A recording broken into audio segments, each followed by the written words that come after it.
La historia está llena de pandemias. Aunque los historiadores siempre somos despreciados por los políticos porque nos dedicamos al pasado, en realidad somos como arúspices etruscos porque vemos el futuro, especialmente cuando se cometen los mismos errores que en la antigüedad. Eutropio decía que la peste surge cuando las preocupaciones y la desesperanza son mayores. Lo decía para referirse a la peste antonina, una peste en el Imperio Romano que duró desde el 165 hasta el 180 de nuestra era, una enfermedad que, como es frecuente, vino del extranjero. La victoria de Roma contra los partos se convirtió en una gran derrota cuando los legionarios trajeron una pandemia que mató a 1/3 de la población. En Roma morían 2000 personas diarias porque su población era muy grande y además recibía viajeros de todas partes del mundo, porque era un mundo conectado por las vías romanas y por eficientes puertos. La gente tenía miedo de salir de sus casas.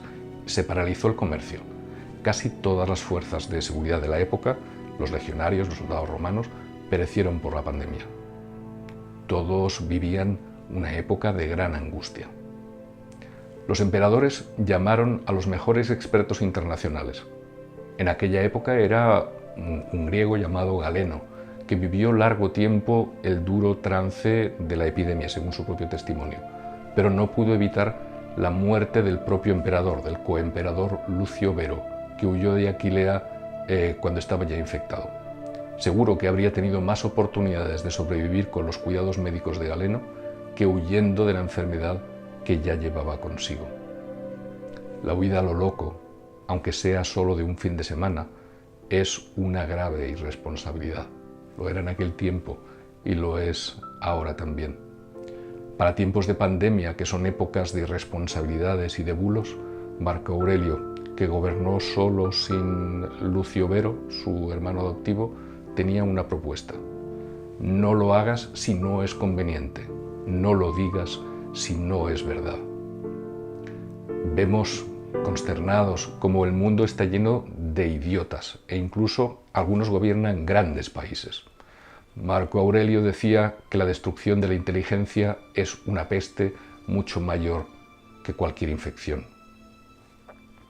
Marco Aurelio fue el gobernante más honrado y coherente de la historia de Roma. Ojalá tuviésemos a alguien como él en el gobierno o en la oposición.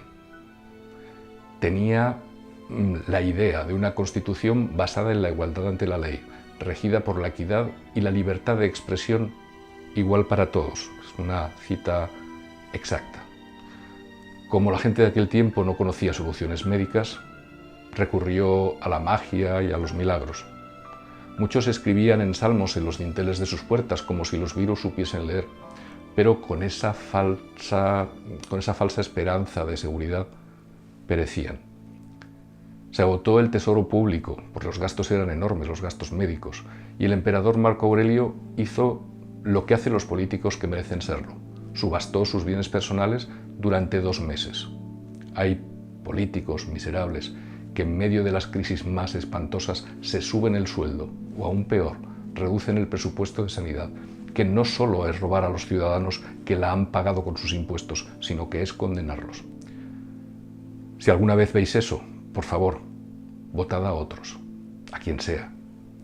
Marco Aurelio, que trabajaba seriamente por su pueblo, reorganizó los servicios públicos, impulsó reformas legislativas en favor de las personas en riesgo, incluidas las mujeres, los niños o los esclavos.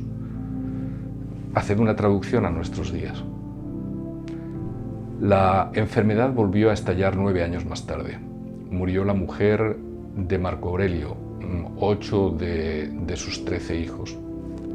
Marco Aurelio también murió por la peste tras 7 días de penosa enfermedad.